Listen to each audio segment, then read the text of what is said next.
Hi, what's up? Hope you are doing good. A very warm good morning to all of you. I welcome you to the Business Standard newspaper analysis of 9th of December. My name is Rahul Kopulwar and I am your faculty for general awareness. Some of the important news that we are going to study is with respect to monetary policy, UPI limits, NARCL, loan aggregator framework, startups, standing deposit facility, margining standing facility, and so on and so forth. So, without wasting any further time, let's move on to our first news, and that is with respect to monetary policy. So, recently, monetary policies meeting has been held for the fifth time in this financial year. वहां पे उन्होंने कुछ important चीजों के बारे में बात किया है. उन्होंने बोला है कि हमने पॉलिसी रेपो रेट अनचेंज रखा है, जो कि रखा है उन्होंने 6.5%. जब से ये फाइनेंशियल ईयर स्टार्ट हुआ है तब से अभी तक कोई भी रेपो रेट चेंज नहीं किया गया है by the reserve bank of India. ठीक है, इसका मतलब क्या है कि उन्होंने इस बार भी स्टैटस क्यो मेंशन किया हुआ है. स्टैटस क्यो मतलब क्या? अगर वो अपने policy rates that is repo rate को अगर चेंज नहीं करते हैं, उसको कांस्टेंट रखते हैं, तो आप ऐसे चीज को स्टैटस क्यो बोलते हो. अगर आरबीआई ने इस बार 6.5% रेपो रखा, अगले बार भी 6.5% रेपो रखा, तो आप अगले बार की भी मॉनेटरी पॉलिसी में बोलोगे कि आरबीआई ने इस बार स्टैटस क्यो मेंशन किया हुआ है. इस बार आरबीआई ने स्टैटस क्यो मेंटेन किया हुआ है. ओके, तो एक इन्फ्लेशन टारगेटिंग फ्रेमवर्क है रिजर्व बैंक ऑफ इंडिया का, जो 2016 में आया था. वहां पे बोला गया था कि मिनिमम 6 बार, सॉरी, मिनिमम 4 बार तो भी मॉनेटरी पॉलिसी कमेटी की मीटिंग्स होनी ही होनी चाहिए एक फाइनेंशियल ईयर में. कितने बार होनी चाहिए?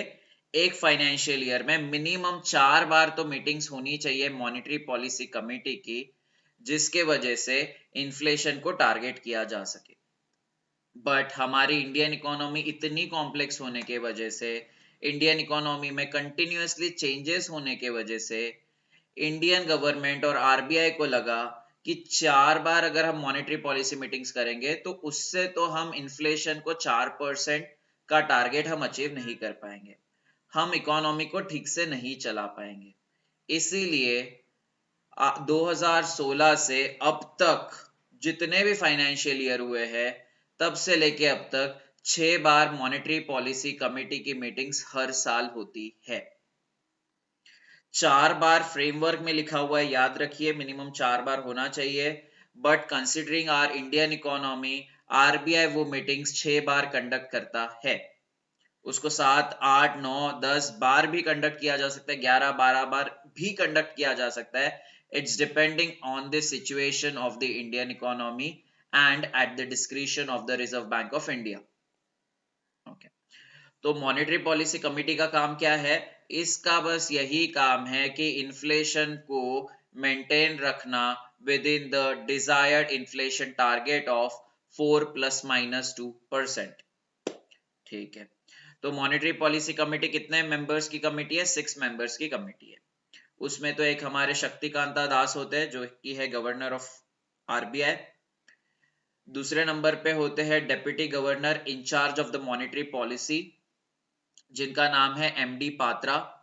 थर्ड होते हैं राजीव रंजन, जो है हमारे officer of the reserve bank of India. He is the executive director in charge of the consumer education and protection department of the reserve bank of india, and he handles a lot of various other departments, but that is not important. You need to just remember there are 3 officers of the reserve bank of india. First is obviously the governor of rbi, other one is deputy governor, who is in charging the monetary policy, and the name of that deputy governor is MD Patra, and the third one is one officer of the Reserve Bank of India, whose name is Mr. Rajiv Ranjan. और बाकी जो 3 लोग होते हैं ये ऐसे लोग होते हैं जिनको गवर्नमेंट ऑफ इंडिया अपॉइंट करता है। ओके, तो वो कौन कौन है आपको पता होगा, ठीक है। तो शशांका भिडे, ओके, और कौन है, आशिमा गोयल, ओके, और कौन है, जयंत आर वर्मा। तो ये 3 लोग हैं जिनको गवर्नमेंट ऑफ इंडिया अपॉइंट करती है ऑन दिस मॉनेटरी पॉलिसी। तो अभी मॉनेटरी पॉलिसी कमेटी पे 6 लोग हैं, 3 तो आपके आरबीआई के हो गए और ये 3 लोग हो गए जिनको गवर्नमेंट ऑफ इंडिया ने अपॉइंट किया है on this monetary policy committee. तो 3 लोग कौन थे, Jayant R Varma, Shashanka Bhide and Ashima Goyal. Okay, तो यहाँ पे क्या बोला है देखो, 6.5% we already know, as well as the withdrawal of accommodation stands. Accommodation मतलब क्या, जो भी अकोमोडेशन का मतलब रहेगा उसका अपोजिट मतलब विड्रॉल ऑफ अकोमोडेशन। अकोमोडेशन क्या, आरबीआई चाहत अकोमोडेशन स्टैंस या आरबीआई का स्टैंस है। आरबीआई बोलती है कि हमने इस बार अकोमोडेशन स्टैंस लिया है, मतलब ये वो बोल रही है कि हमें इकोनॉमी में ज्यादा से ज्यादा मनी फ्लो करना है। मनी फ्लो करना है मतलब अकोमोडेट करना है ज्यादा से ज्यादा पैसा इकोनॉमी में। ओके, तो कैसे अकोमोडेट किया जाएगा, by the reserve bank of India के द्वारा। वो क्या करेगी, रेपो रेट को कम कर देगी।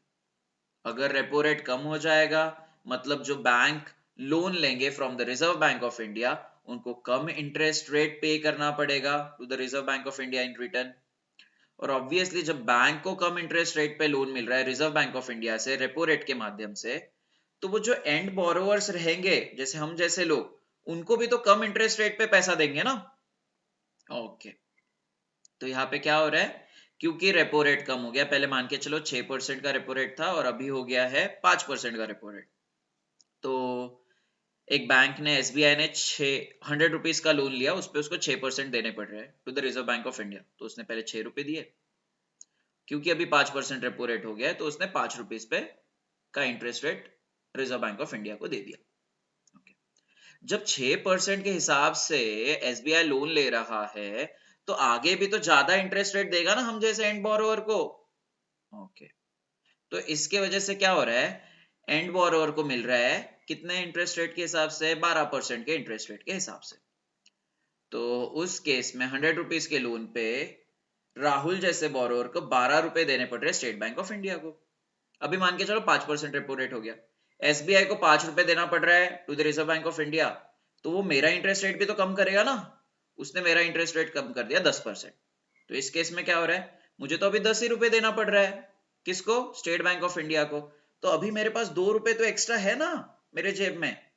ओके, तो क्योंकि 6% से 5% रेपो रेट हो गया तो उस केस में हम जैसे एंड बोरोवर्स के पास ज्यादा पैसा रहता है हमारे बैंक बैलेंस में, बैंक अकाउंट में।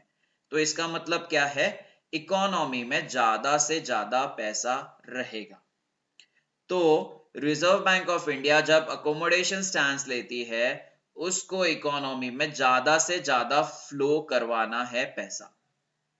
ओके, और विड्रॉल ऑफ अकोमोडेशन मतलब उसको कम से कम पैसा इकोनॉमी में फ्लो करवाना है, या फिर जो भी पैसा इकोनॉमी में एक्सेस है जो आरबीआई को लगता है वो उसको सक आउट करना है, ठीक है, वो उसको एब्सॉर्ब करना है। तो क्या करेगी वो विड्रॉल ऑफ अकोमोडेशन में, रेपो रेट को इंक्रीज कर देगी, सिंपल। तो मान के चलो पहले 10 रुपए आप पे करते थे टू दी एसबीआई, अभी विड्रॉल ऑफ अकोमोडेशन में क्योंकि रेपो रेट बढ़ रहा है तो आप जो 10% के हिसाब से आपको लोन मिल रहा था बैंक आपको वो 12% के हिसाब से दे देगी। तो अभी क्या होगा, आपके जेब से ज्यादा पैसा जाएगा स्टेट बैंक ऑफ इंडिया को, और स्टेट बैंक ऑफ इंडिया भी ज्यादा से ज्यादा पैसा प्रोवाइड करेगी to the reserve bank of India, ठीक है।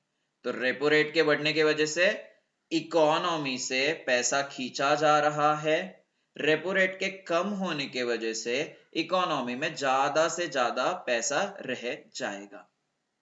ओके, ज्यादा से ज्यादा पैसा इन्फ्यूज किया जाएगा। I hope we are clear. Accommodation that is decrease of repo rate, withdrawal of accommodation that is increase of repo rate. I hope we are clear on this. Okay, तो यहाँ पे ना नो एक्शन पॉलिसी क्यों बोला, क्योंकि RBI ने कुछ action ही नहीं लिया है, रेपो रेट को सेम रखा है, उसके स्टैंस को सेम रखा है, तो कोई एक्शन ही नहीं लिया है। वो बोल रहे हैं कि हमें कुछ नहीं करना है अभी फिलहाल, क्योंकि हमारा जो इन्फ्लेशन है, हमें ऐसा लग रहा है कि धीरे धीरे वो टारगेट रेंज में आ जाएगा। हमारी जीडीपी भी अच्छे से ग्रो कर रही है, हमने देखा है ना, लास्ट टाइम के इस क्वार्टर के रिजल्ट्स देखे हैं जो एनएसओ ने पब्लिश किया है, हमने देखा कितना अच्छा हमारा जीडीपी ग्रो किया है। तो हमारा जीडीपी भी अच्छा ग्रो कर रहा है, इन्फ्लेशन भी टारगेट के अंदर है, तो आरबीआई बोलती है हमें कोई एक्शन लेने की जरूरत नहीं है। That's why it is called as a no action policy, क्योंकि कुछ भी एक्शन नहीं लिए गए हैं। ओके, तो आरबीआई ने क्या किया है, जीडीपी का प्रोजेक्शन बढ़ा दिया है। पहले अभी तक आपको पता था उनका जीडीपी का प्रोजेक्शन 6.5% था ऑफ दिस फाइनेंशियल ईयर, जो फाइनेंशियल ईयर हमारा खत्म होने वाला है 31 मार्च 2024 को, जिसका जीडीपी प्रोजेक्शन था 6.5%, बट अभी उन्होंने कितना बढ़ा दिया है, 7% बढ़ा दिया है। हमने बात कर लिया था जब तमल बंदोपाध्याय का मैंने आपको आर्टिकल पढ़ाया था, तब मैंने आपको बता दिया था कि 7% क्यों करेगा रिजर्व बैंक ऑफ इंडिया, वो अपना जीडीपी प्रोजेक्शन क्यों बढ़ाएगा, उसके बारे में हमने डिस्कस कर लिया हुआ है। आपने वो लेक्चर नहीं देख लिया है तो तमल बंदोपाध्याय का लेक्चर एक बार देख लीजिए, वो अभी रिसेंटली ही हमने पढ़ा हुआ है, 2-3 दिन पहले के लेक्चर में आपको मिल जाएगा। ओके, बट इन्फ्लेशन का प्रोजेक्शन हमने सेम रखा है फॉर दिस फाइनेंशियल ईयर। कितना रखा है यार, 5.4% का रखा है। हमें लगता है कि इन्फ्लेशन इतना रहेगा ही रहेगा। ओके, मॉनेटरी उन्होंने ये भी बोला है गवर्नर जी ने कि मॉनेटरी पॉलिसी जो रहेगी वो एक्टिवली डिसइंफ्लेशनरी के स्टैंड के ऊपर रहेगी, एक्टिवली डिसइंफ्लेशनरी उसका फोकस रहेगा। अभी इन्फ्लेशन, डिफ्लेशन और डिसइंफ्लेशन आपको समझना चाहिए। इन्फ्लेशन मतलब क्या, rise in the price of goods and services over a period of time is known as inflation. So suppose inflation in our country right now is 7%. Okay. Disinflation मतलब क्या, disinflation that is rate of decrease of inflation is known as disinflation. तो अभी हमारा inflation 7% है, तो next month अगर हमारा inflation आ गया 6%, तो आप इसको क्या बोलोगे, डिसइन्फ्लेशन। अगर नेक्स्ट मंथ हमारा इन्फ्लेशन आ गया 7% की जगह 5%, तो आप उसको क्या बोलोगे, डिसइन्फ्लेशन। तो अगर अगले मंथ हमारा इन्फ्लेशन अभी के मुकाबले कम हो गया but it is still greater than 0%, तो आप उसको बोलोगे इट इज अ डिसइन्फ्लेशन। तो अभी हमारा 7% इन्फ्लेशन है, आगे चल के वो कभी भी इन्फ्लेशन 7% के नीचे चले गया पर 0% के ऊपर है, तो आप अभी क्या बोलोगे, this is a phenomena of disinflation. तो पिछले आप 3-4 महीने से ही देख रहे होंगे, we are continuously disinflating, we are in a continuously disinflation mode. Deflation मतलब क्या, अगर आपका इन्फ्लेशन लेस देन 0% चले जाता है, दैट इज नेगेटिव में चले जाता है, आप इसको डिफ्लेशन बोलोगे। Okay, so -2%, -3%, -100%, -200%, this is known as deflation. इसके ऊपर सवाल आते हैं, एग्जाम में आए हुए हैं कि डिसइन्फ्लेशन, डिफ्लेशन मतलब क्या होता है, तो आपको आई गेस अभी बहुत अच्छे से समझ में आ गया है।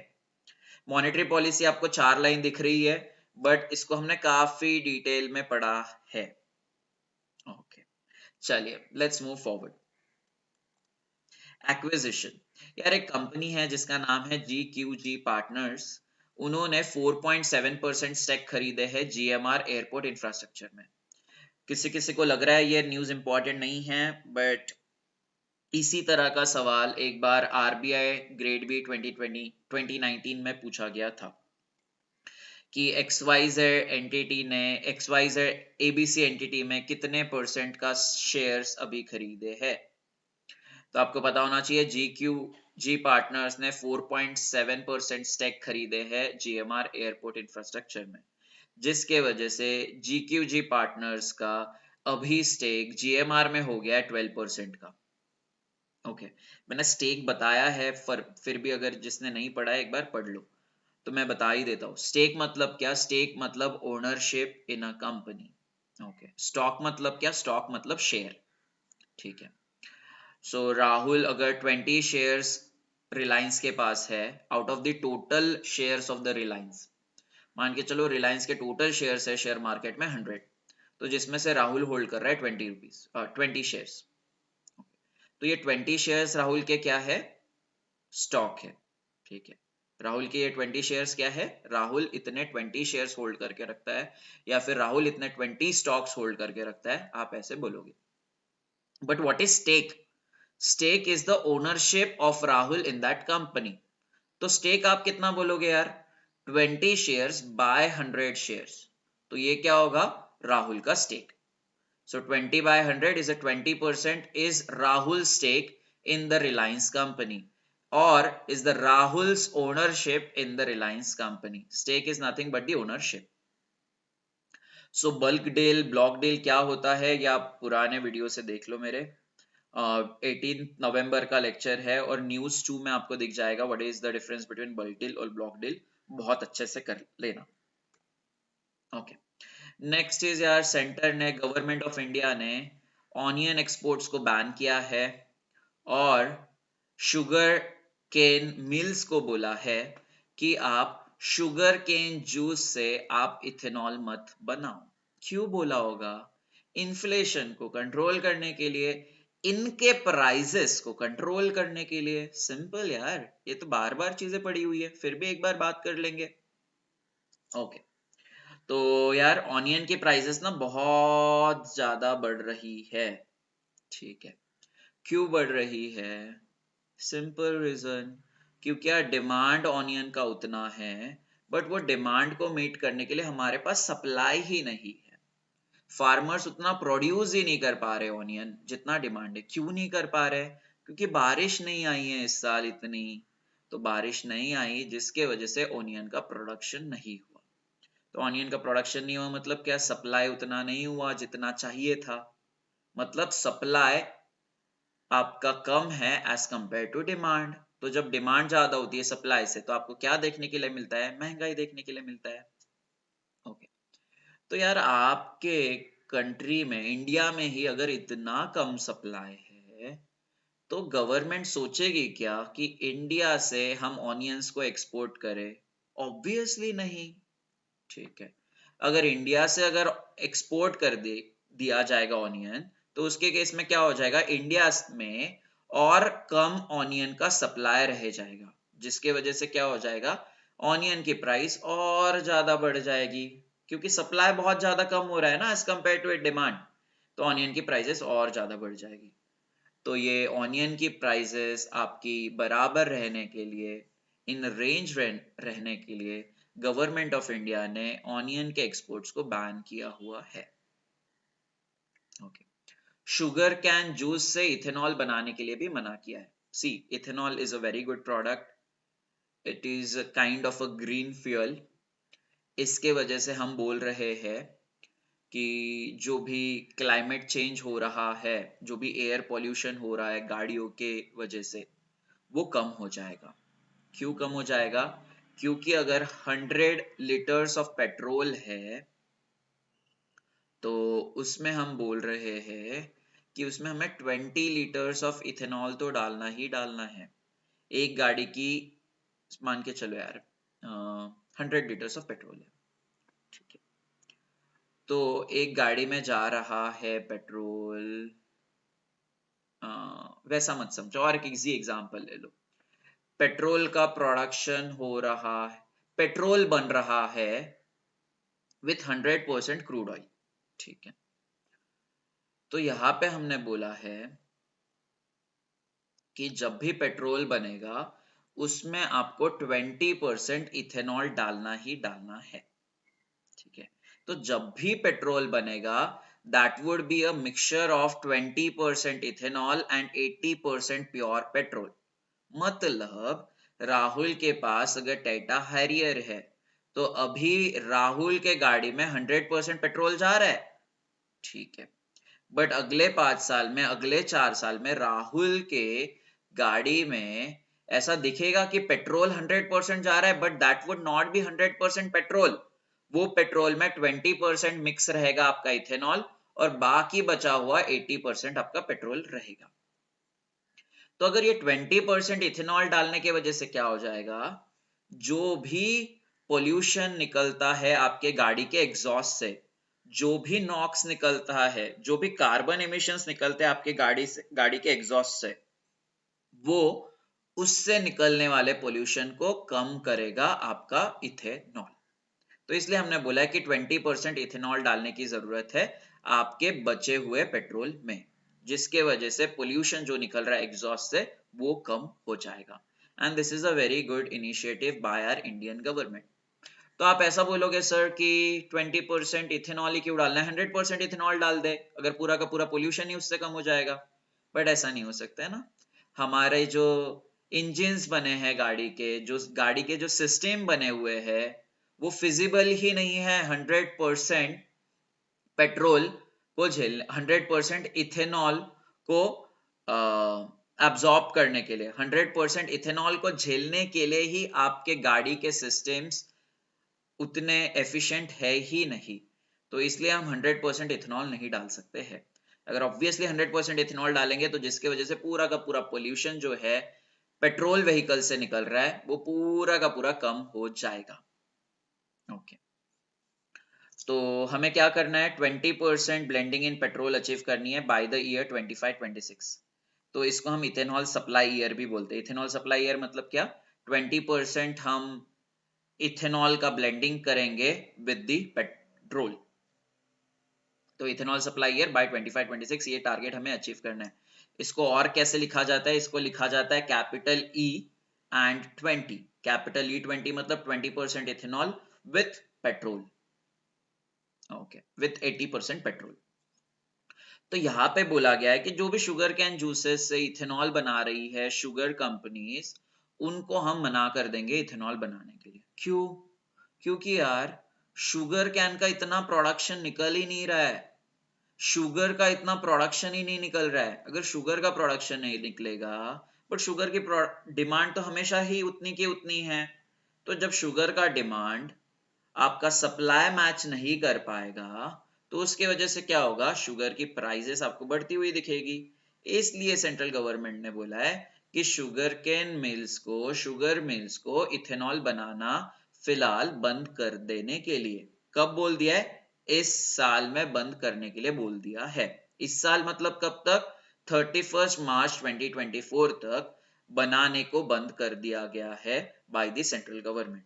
तो अगर इथेनॉल बंद किया जाएगा तो क्या हो जाएगा, शुगर केन जूस जो भी बन रहा है उससे आप शुगर निकालोगे, ठीक है। तो ज्यादा से ज्यादा आपका शुगर निकलेगा, मतलब सप्लाई और डिमांड मैच हो जाएगी, और जिसके वजह से शुगर की प्राइसेस इन कंट्रोल रहेगी।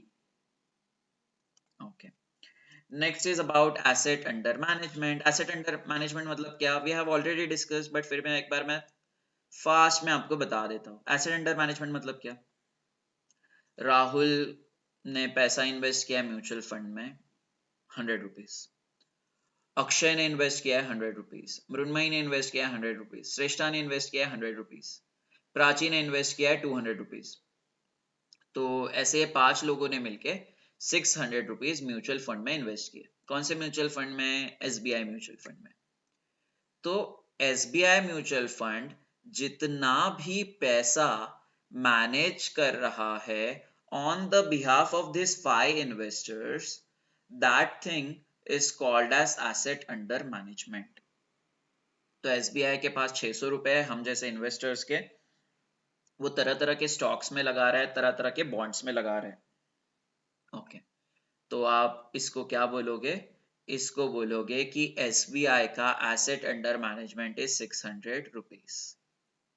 ओके तो एसेट अंडर मैनेजमेंट पूरे म्यूचुअल फंड इंडस्ट्री का पहली बार 20 ट्रिलियन रुपीस का मार्क उसने क्रॉस कर लिया है, which is a very good step, which is a very good progress of our mutual fund industry. ठीक है, ये क्यों हुआ है यार, ये मार्क क्यों हुआ है इतना क्रॉस?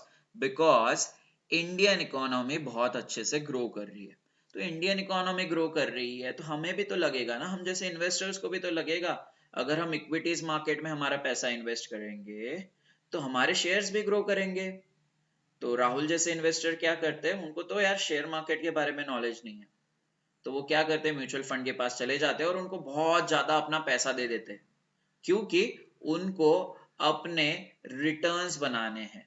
वो चाहते हैं कि म्यूचुअल फंड्स के थ्रू उनका पैसा बहुत ज्यादा बने, और उनको लगता है कि उनका पैसा बहुत ज्यादा बनेगा क्योंकि इंडियन इकोनॉमी बहुत अच्छे से ग्रो हो रही है।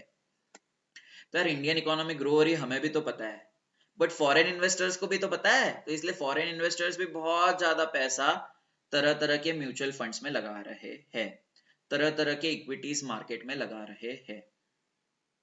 ओके, तो यहाँ पे क्या है कि पिछले मंथ ना, अगर हम कौन से मंथ की बात करें, नवंबर मंथ की बात करें, तो नवंबर मंथ में आपको 8% AUM इंक्रीज होते हुए दिखा है।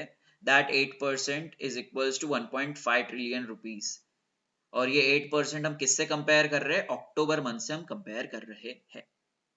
ठीक है, तो 8% का ग्रोथ दिखाई दिया है AUM के अंदर, that is asset under management. पर अगर हम जब भी फाइनेंशियल ईयर हमारा खत्म हुआ, दैट इज 1 अप्रैल 2023 से, अगर जब से देखे अब तक, that is the end of November, तो हमें कितना परसेंट इंक्रीज देखने के लिए मिला है, 34% इंक्रीज देखने के लिए मिला है, and that 34% is equals to 5.2 trillion rupees. ये डेटा किसने दिया हुआ है, Association of Mutual Funds in India ने। What is this AMFI? AMFI is nothing but the self-regulatory organization of the mutual fund industries in India. Next is Max Healthcare. अपना एक business उन्होंने पूरा का पूरा एक्वायर कर लिया है। That business name is starlit medical care. Okay, कितना परसेंट बिजनेस एक्वायर किया, पूरा का पूरा बिजनेस को एक्वायर कर लिया है। That is 100% ownership starlit medical centre में अभी किसकी हो गई है, मैक्स हेल्थ केयर इंस्टीट्यूट की। तो ये मैक्स हेल्थ केयर इंस्टीट्यूट ये तो एक ग्रुप है यार, जैसे Tata sons is a group, उसकी कंपनी मतलब TCS, Tata Motors, Tata Technologies, ये ऐसे इसके कंपनीज हो गए। सो एक टाटा सन्स और इसके ये सारे ग्रुप। सो ये TCS क्या बोलोगे आप, TCS is a subsidiary of Tata sons. Okay, Tata sons is a group name. तो वैसे ही Max health care institute is a entire group, उसका एक इंस्टीट्यूशन मतलब आपका कौन सा, उसका एक सब्सिडरी मतलब कौन सा, क्रॉसले रेमेडीज। तो एक क्रॉसले रेमेडीज ने 100% स्टेक खरीदा है स्टारलिट मेडिकल सेंटर के अंदर। कितने रुपयों में, 940 करोड़ रुपीस में। I hope it is clear. Let's move forward then. Okay, just a second, let me check if I am recording the lecture और not. Yeah, it's getting recorded. Okay, just have a look on this.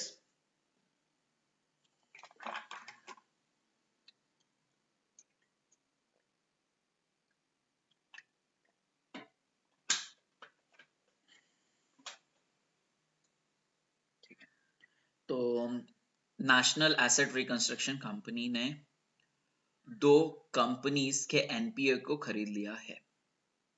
ठीक है, कौन से companies को खरीद लिया है, कौन से कंपनीज के NPAs को खरीद लिया है, that is SREI equipment finance और SREI इंफ्रास्ट्रक्चर फाइनेंस। तो ये SREI ग्रुप के 2 कंपनीज थे जिनका नाम है SREI इक्विपमेंट फाइनेंस और इंफ्रास्ट्रक्चर फाइनेंस। तो ये 2 कंपनीज को उन्होंने खरीद लिया है। तो equipment finance, SREI equipment finance is N NBFC and the other one is also NBFC। तो ये पहली वाली जो पहला नाम है इक्विपमेंट फाइनेंस, तो ये NBFC किस तरह के लोन्स प्रोवाइड करते हैं, इक्विपमेंट्स पे लोन प्रोवाइड करते हैं, उनके नाम में लिखा हुआ है। ठीक है, अगर कंपनीज को अपनी मैन्युफैक्चरिंग इंडस्ट्रीज में कोई मशीनरी सेट करना है तो वो ये NBFC के पास जाके लोन ले सकते हैं। ठीक है, तो बेसिकली ये NBFC का जो मेजर बिजनेस है वो कहाँ से आता है, major business of this particular NBFC is equipment financing. ठीक है, आपको पता होगा मुथूट फाइनेंस, उसको आप गोल्ड फाइनेंसिंग कंपनी बोलते हो। क्यों? क्योंकि उनका मेजर बिजनेस गोल्ड फाइनेंस के थ्रू आता है। That's why it is known as gold financing company. आपका महिंद्रा फाइनेंस है, महिंद्रा फाइनेंस को आप क्या बोलते हो? Mahindra Finance is an that is what, Mahindra Finance does what, आपके जो गाड़ियों को क्या बोलते हैं? Vehicle. So Mahindra Finance is an vehicle financing company. क्यों? क्योंकि महिंद्रा फाइनेंस का मेजर बिजनेस व्हीकल फाइनेंसिंग के थ्रू आता है। ओके, तो एसआरईआई का मेजर बिजनेस इक्विपमेंट फाइनेंसिंग के थ्रू आता है, तो इसलिए आप उसको इक्विपमेंट फाइनेंसिंग कंपनी बोल रहे हो। और दूसरा उनका ग्रुप है जिसका मेजर बिजनेस इंफ्रास्ट्रक्चर फाइनेंस के थ्रू आता है, इसलिए आप उनको इंफ्रास्ट्रक्चर फाइनेंसिंग कंपनी बोल रहे हो। ठीक है, तो इक्विपमेंट फाइनेंस में किस तरह के लोन्स दिए जाएंगे? Majorly to the equipments, for to the companies who want to buy their machineries, तो उनके लिए लोन दिया जाएगा by the SREI equipment finance. Infrastructure finance, यार इंफ्रास्ट्रक्चर के लिए लोन दिया जाएगा, इंफ्रास्ट्रक्चर सेक्टर्स के लिए, अगर किसी को ब्रिज बनाना है, किसी को रेलवे बनाना है, किसी को पोर्ट बनाना है, तो किसी भी तरह के इंफ्रास्ट्रक्चर का लोन दिया जाएगा majorly by this infrastructure finance group of SREI, which is SREI Infrastructure Finance Company। तो ये दोनों के दोनों NBFCs है। तो NBFCs कौन से सेक्शन के अंदर रजिस्टर्ड होती है? That is section 3 of companies act of 1956। कौन से section of companies act of 2013 के अंदर होती है? वो मुझे कमेंट सेक्शन में बताइए। देखते हैं कितने लोग सही आंसर देते हैं। इसका जवाब क्या हो सकता है वो मैंने आपको प्रीवियस ईयर वीडियोस में बताया था। प्रीवियस वीडियोस में बताया था कि कोई भी एनबीएफसी रजिस्टर्ड होती है section 3 of companies act of 1956 में। But what about 2013? वो कौन सा सेक्शन है कंपनीज एक्ट ऑफ 2013 का? वो आपको मुझे कमेंट सेक्शन में बताना है। ओके, तो ये एनएआरसीएल ने दो कंपनीज को खरीदा है under the IBC act of 2016। ठीक है, तो आईबीसी एक्ट ऑफ 2016 के अंदर ये दोनों एनएआरसीएल ने ये दोनों कंपनीज को खरीदा है। आईबीसी को बहुत डिटेल में आपको पढ़ना पड़ेगा, आपको उसके लिए देखना पड़ेगा 24 ऑफ नवंबर का वीडियो लेक्चर, यही चैनल पे आपको मिल जाएगा। और उसका न्यूज वन मैंने तीन स्लाइड्स में कवर किया हुआ है पर्टिकुलर डे के वीडियो लेक्चर में। आप अगर वो कवर करोगे तो ये जो भी आईबीसी यहाँ पे लिखा हुआ है वो चीज आपको समझ जाएगी, बहुत डिटेल में कवर किया हुआ है। तो ये जो कंपनीज है, इन दोनों कंपनीज को कितने करोड़ में खरीदा है? इन दोनों कंपनीज को खरीदा है 32,700 करोड़ में। ठीक है, क्यों खरीदा है? क्योंकि यार ये कंपनीज के एनपीएस बहुत ज्यादा हुए थे और ये कंपनीज ने जो भी लोन दिया था वो बैंक्स को लौटाया नहीं जा रहा था, तो इसीलिए ये कंपनीज को खरीद लिया था। तो कितने में खरीदा यार? 32,700 करोड़ में खरीदा है। बट ये तो यार, ये तो लाइबिलिटी किसकी है? ये तो लाइबिलिटी एसआरईआई इंफ्रास्ट्रक्चर फाइनेंस कंपनी की है कि उनको इतना पैसा बैंक्स को देना था क्योंकि उन्होंने बैंक से इतना पैसा लिया था। ओके, तो basically 32,700 crore SREI infrastructure finance company को बैंक को लौटाने, बट वो लौटा नहीं रहे थे। तो इसलिए गवर्नमेंट ऑफ इंडिया ने एक ऐसा कंपनी बनाया था NARCL। उनका काम रहता है कि ऐसे कंपनीज के एनपीए को बाय करना। कैसे कंपनीज के? ऐसे कंपनीज के एनपीए को बाय करना जिस एनपीए की value greater than 500 crore rupees है। तो ये ग्रेटर देन 500 करोड़ रुपीस है ना, तो इसलिए एनएआरसीएल ने ये कंपनी को बाय कर लिया। अभी ये कंपनी को बाय करने के बाद क्या होगा? इसके जो भी एसेट्स है वो एनएआरसीएल सेल कर देगा और उससे जो भी पैसा आएगा वो पैसा बैंक्स को लौटा देगा। ठीक है, तो अब ये 32,700 करोड़ का 50% इन एडवांस एनएआरसीएल ने बैंक्स को लौटा दिए है और बाकी बचा हुआ पैसा एनएआरसीएल जब भी एसेट्स बिक जाएंगे तब जाके एनएआरसीएल पैसा वापस लौटा देगा बैंक को। तो अभी 50% लौटा दिए, बाकी 50% बाद में लौटा देंगे। ठीक है, वो लेंडिंग कंसोर्टियम मतलब क्या है यार? लेंडिंग कंसोर्टियम मतलब क्या? कुछ नहीं यार, आपस में बैंक्स मिलके अगर एक एंटिटी को लेंड कर रहे हैं that is known as lending consortium. ठीक है, अगर bank of Baroda, state bank of India, ICICI bank मिलके अगर माल्या को अगर वो लेंड कर रहे हैं, so that three banks collaboration would be called as lending consortium. NARCL के एमडी और सीईओ कौन है? That is N Sundar. Okay, तो ये रिजोल्यूशन प्लान बताया ना, ये एनएआरसीएल को बताना पड़ेगा सबको कि वो कैसे किस तरह से ये 32,700 करोड़ रुपीस रिकवर करने वाले एसआरईआई इंफ्रास्ट्रक्चर कंपनी से और एसआरईआई इक्विपमेंट फाइनेंस कंपनी से, तो बताना तो पड़ेगा ना एनएआरसीएल को। तो उन्होंने बता दिया। किसको बता दिया? एनसीएलटी को बता दिया, आरबीआई को बता दिया और कंपटीशन कमीशन ऑफ इंडिया को बता दिया। तो इनसे अप्रूवल ले लिया। कैसे कैसे याद रखोगे ये चीज? याद रखने की जरूरत ही नहीं है ना यार, क्योंकि यार कोई कंपनी लोन प्रोवाइड कर रही है, तो लोन प्रोडक्ट्स को कौन रेगुलेट करता है? हमारा रिजर्व बैंक ऑफ इंडिया। तो ये दोनों कंपनीज लोन बांट रहे थे, तो ये कंपनीज के बारे में जो कुछ भी चीजें हो रही है रिजर्व बैंक ऑफ इंडिया से अप्रूवल लेनी पड़ेगी। ओके, हमने पढ़ा था जो भी एनपीए रिलेटेड डिस्प्यूट्स है, जो भी कंपनी रिलेटेड डिस्प्यूट्स है, वो कहाँ पे सॉल्व किए जाते हैं? वो सॉल्व किए जाते हैं आपके नेशनल कंपनी लॉ ट्रिब्यूनल में। तो ऑब्वियसली एनएआरसीएल को ये कंपनी के साथ जो कुछ भी हो रहा है वो तो यार एनसीएलटी को बताना पड़ेगा ना, क्योंकि this is a company related dispute, तो एनसीएलटी को बता दिया। Next is what? Next is competition commission of India. Competition commission of India का क्या काम है?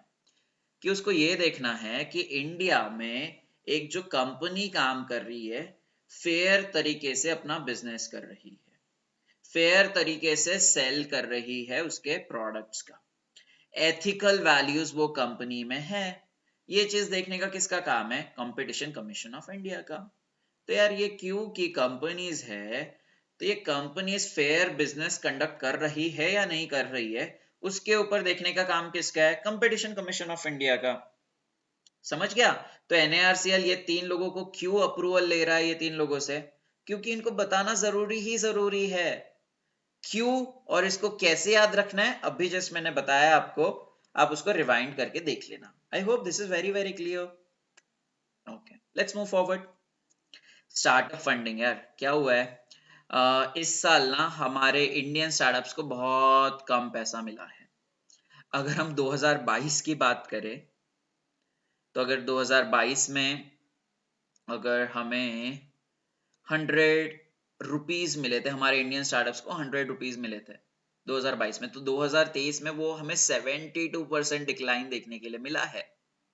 दैट इज 28 रुपीज ही 2023 में अब तक मिले हुए हैं हमारे इंडियन टेक्नोलॉजी स्टार्टअप्स को, जो कि बहुत बुरी हालत है। ठीक है, तो 2022 में पैसा फ्लो हुआ अच्छा खासा इंडिया में टू दी स्टार्टअप्स, बट 2023 में ये स्टार्टअप्स के लिए बहुत खराब दिन चल रहे थे। Okay, that is also called as funding winter. Okay, so अगर 5 साल में देखे तो 5 साल में 2023 में अब तक सबसे कम पैसा टेक्नोलॉजी स्टार्टअप्स को इसी साल आया हुआ है। अगर ये साल अगर हम एक्चुअल फिगर की बात करें तो 2023 में $7 बिलियन आया है, और पिछले साल दैट इज 2022 में $25 बिलियन आया था। And this is nothing but the 72% decline when we compare with the 2023 figure. तो एक आपकी जो ये रिपोर्ट जो किसने दी थी? ट्रैक्सन जियो एनुअल रिपोर्ट, वो रिपोर्ट का नाम था इंडिया टेक। ट्रैक्सन एक कंपनी है, उन्होंने इसकी रिपोर्ट रिलीज की थी। वहां पे ये बताया गया है कि सबसे ज्यादा कौन से कंट्रीज में, कौन से कॉन्टिनेंट में स्टार्टअप्स को पैसा दिया गया है by the investors in the year 2023। तो सबसे ज्यादा ऑब्वियसली यूएसए को दिया गया है, यूएसए के स्टार्टअप्स को पैसा गया है, उसके बाद यूरोपियन स्टार्टअप्स, उसके बाद चाइना के स्टार्टअप्स, और उसके बाद इंडिया के स्टार्टअप्स। तो ऐसे स्टार्टअप्स जो यूएसए में हैं उनको सबसे ज्यादा फंडिंग मिली है। तो हमारा रैंक कौन सा है? 4th नंबर पे हमारा रैंक है। ओके, तो और क्या है यार, ये दो यूनिकॉर्न्स बने हुए हैं हमारे। कौन से? दो यूनिकॉर्न्स है इस साल? बस हमारे दो ही यूनिकॉर्न्स बने हैं, याद रखना है। पहला यूनिकॉर्न इस साल का तो इनक्रेड था और दूसरा यूनिकॉर्न है जेप्टो। ठीक है, तो इस साल तो अभी तक 2 ही यूनिकॉर्न्स आए। पिछले साल कितने यूनिकॉर्न्स थे हमारे पास? 2022 में 23 यूनिकॉर्न्स बने थे। तो यूनिकॉर्न्स की भी हालत इस साल काफी ज्यादा कम है, क्योंकि पैसा ही नहीं आ रहा है। पैसा ही नहीं आ रहा है तो बिजनेस कैसा बनाएंगे ना? अगर बिजनेस नहीं बनाएंगे तो यूनिकॉर्न कैसे बनेंगे ना, ये स्टार्टअप्स। ओके, यूनिकॉर्न मतलब क्या? ऐसे प्राइवेटली हेल्ड स्टार्टअप जिनका वैल्यूएशन 1 बिलियन यूएस डॉलर है। ठीक है, 1 बिलियन यूएस डॉलर या उससे ज्यादा है, उसको आप यूनिकॉर्न बोलते हो। प्राइवेटली हेल्ड मतलब क्या? शेयर मार्केट्स पे लिस्ट होने के पहले वाले स्टार्टअप्स को आप प्राइवेटली हेल्ड स्टार्टअप बोलते हो। सपोज जोमैटो लिस्ट हुआ है 2023 में सपोज, और 2022 तक वो कंपनी थी प्राइवेटली हेल्ड। क्यों प्राइवेटली हेल्ड बोल रहे हैं? क्योंकि जोमैटो शेयर मार्केट में लिस्ट नहीं हुई थी। Okay, so Zomato is a startup. So Zomato was a privately held startup before listing into the stock market. So आप कैसे बोलोगे कि ये यूनिकॉर्न है या नहीं है? ठीक है, तो उसके लिए पहले वैल्यूएशन समझना पड़ेगा। वैल्यूएशन मतलब क्या? यार, एक कंपनी है जोमैटो, अगर उसको मैं आज के टाइम पे बेचना चाहता हूँ तो वो कितने पे बिक जाएगी, that is the meaning of valuation. आज के टाइम पे अगर मैं जोमैटो को बेचना चाहता हूँ, इफ वो अगर मेरी बिक जाती है at an amount of greater than 1 billion US dollar, तो आप उसको वैल्यूएशन बोलोगे। वैल्यूएशन किस पे डिसाइड होती है? कंपनी के सेल्स पे डिसाइड होती है, कंपनी के नेट प्रॉफिट पे डिसाइड होती है। तो कोई भी इन्वेस्टर्स अगर कंपनी की वैल्यूएशन लगाती है तो यूजुअली 2x या 4x के बेसिस पे लगाया जाता है, उनका सेल्स देख के या उनका नेट प्रॉफिट देख के। तो मान के चलो अगर सेल्स है आपके कंपनी का, जोमैटो का सेल्स है 30 करोड़ रुपीस, तो उस केस में अगर इन्वेस्टर सोचता है कि ये कंपनी अगर मैं अभी खरीदना चाहता हूँ पूरी की पूरी कंपनी, तो मैं कितने पे खरीद सकता हूँ? 4x पे खरीद सकता हूँ। 4x of what? That is 4 into the sales of that particular company, that is 4 into 30 crores, so that becomes 120 crore rupees. ठीक है, so this 120 crores is nothing but the valuation of that particular company at this particular point of time. तो ऐसी कोई भी company जिसका valuation 120 crore, तो हमने example लिया, सो ऐसी कंपनी जिसका valuation greater than 1 billion US dollar के ऊपर है, तो आप उसको बोलोगे that is N unicorn. But ये कंपनी का वैल्यूएशन कब होना चाहिए? Before they get listed on the share market. That is very very important, इसलिए आप इसको बोलते हो privately held startup valued at over 1 billion US dollar. ठीक है, तो आपको अगर समझा हो तो मुझे कमेंट सेक्शन में बताइए, अगर कुछ भी डाउट हो तो वो भी मुझे कमेंट सेक्शन में बता दीजिए। ठीक है, इस प्राइवेटली हेल्ड स्टार्टअप यूनिकॉर्न के बारे में और हमने किसी दिन काफी इसको डिटेल में समझा था with the help of example. मैंने शार्क टैंक का वगैरह सब एग्जांपल आपको दिया हुआ था। तो इसलिए यार आप रेगुलर लेक्चर्स अटेंड करिए। मुझे रेफरेंसेस डालना मेरे लिए बेहद डिफिकल्ट होता है, क्योंकि रेफरेंसेस देखने के लिए मुझे कम से कम 45 मिनट्स चले जाते हैं कि कौन से दिन पे वो सेशंस मैंने कंडक्ट किए थे। इसलिए आप रेगुलर रहिए। ये छोटे छोटे टर्म्स तो आपको पता होने चाहिए अगर आप रेगुलर लेक्चर्स में अटेंड करते हो तो। ऑब्वियसली आईबीसी जैसा बड़ा कंसेप्ट है, एनपीए जैसा बड़ा कंसेप्ट है, तो उसका मैं रेफरेंस दे दूंगा।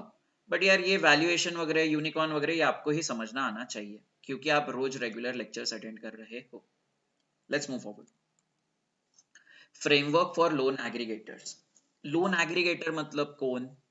बैंक बाजार आपका लोन एग्रीगेटर है।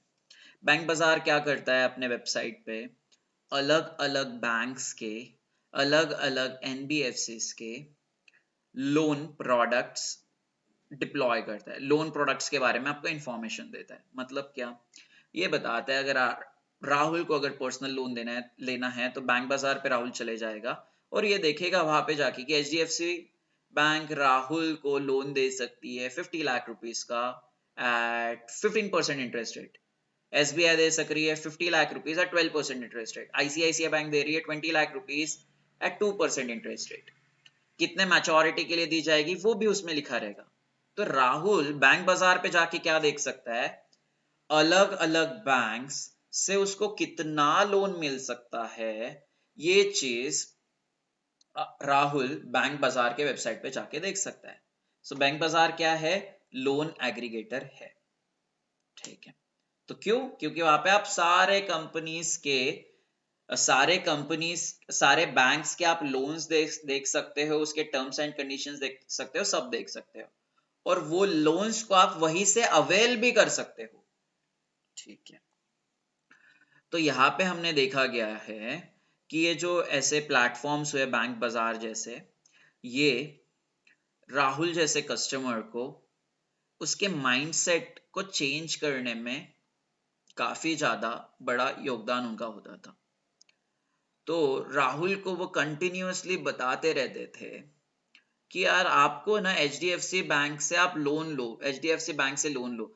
हालांकि मैच्योरिटी उसकी ज्यादा है, मैच्योरिटी उसकी 10 साल है, बट SBI की मैच्योरिटी है 9 साल। HDFC बैंक आपको लोन दे रहा है राहुल को 10% के हिसाब से, SBI लोन दे रहा है आपको 9% के हिसाब से, बट फिर भी वो बैंक बाजार के लोग राहुल को बताते रहते थे कि आप HDFC बैंक से ही लोन लेना, ठीक है।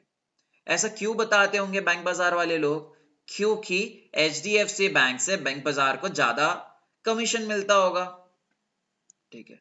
तो ये ऑब्वियसली हम जैसे बोरोवर्स के लिए ये तो बहुत बेकार चीज है। क्यों, क्योंकि अगर आपका कोई लोन मेकिंग डिसीजन को कोई अगर इम्पैक्ट कर रहा है, वो अगर आपको बता रहा है कि नहीं नहीं आपको यही खरीदना पड़ेगा क्योंकि यही आपके लिए अच्छा है, तो ये ऑब्वियसली बुरी चीज हो गई ना। क्यों, क्योंकि बैंक बाजार यार खुद के कमीशन के लिए आपको गलत एडवाइस कर रहा है, ओके। तो ये चीज RBI ने देखी गई थी, इसलिए RBI बोल रहा है कि हम थोड़े स्ट्रिक्ट फ्रेमवर्क बनाएंगे ऐसे एग्रीगेटर्स के प्रति, ठीक है। I hope we are clear on this. तो अगर राहुल की अगर बहुत अच्छी क्रेडिट हिस्ट्री है, बहुत अच्छा सिबिल स्कोर है, तो राहुल को बार बार फोन लगा के बोलेंगे नहीं नहीं यार आप पर्सनल लोन ले लो, ठीक है। आप पर्सनल लोन ले लो, उससे आप शेयर्स में इन्वेस्ट कर सकते हो, उसमें आप बॉन्ड्स में इन्वेस्ट कर सकते हो। राहुल को यह बताया जाएगा कि यार आपको यहां से तो 10% ही इंटरेस्ट रेट देना पड़ रहा है, बट आप शेयर्स में अगर इन्वेस्ट करोगे ना तो आपको जरूर उसमें से 17% का इंटरेस्ट रेट दिया जाएगा। तो यहाँ पे क्या हो रहा है, मिस सेलिंग की जा रही है लोन प्रोडक्ट्स की, which is again a unethical thing.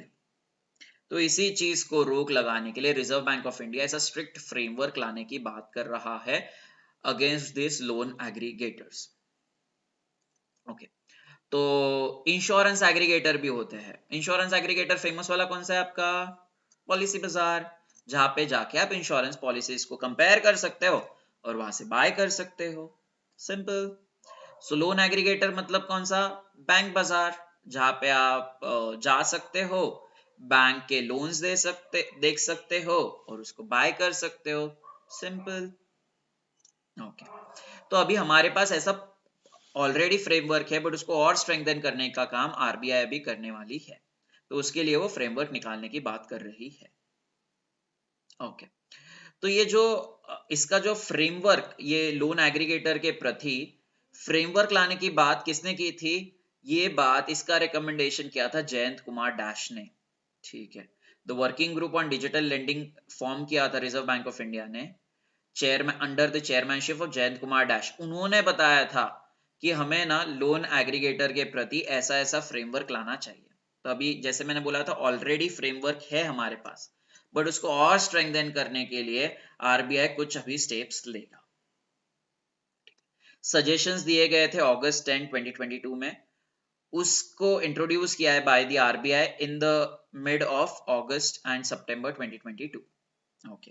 की फैक्ट शीट मतलब क्या, समझ रहे हैं ना, नाम से ही समझ रहे हैं, ओके। की फैक्ट शीट मतलब क्या, बैंक बाजार पे आप जा रहे हो तो आपको लोन लेने से पहले हर एक बैंक की आपको की फैक्ट शीट मिलती है, वहां पे ये दिखाया जाता है। HDFC बैंक की फैक्ट शीट मतलब क्या, आपको ये पता रहेगा वहां पे HDFC बैंक कितने अमाउंट का आपको लोन दे रही है, कितने परसेंट पे दे रही है, उसकी मैच्योरिटी क्या है, उसके टर्म्स एंड कंडीशंस क्या है, तो सारे मेन पॉइंट्स वो आपके की फैक्ट शीट में रहती है। की फैक्ट आप शीट भी इसको बोलते हो या फिर आप उसको की फैक्ट स्टेटमेंट भी बोलते हो। I hope we are clear on this. Next is यार रिवर्सल ऑफ SDF और and MSF on weekends from December 30।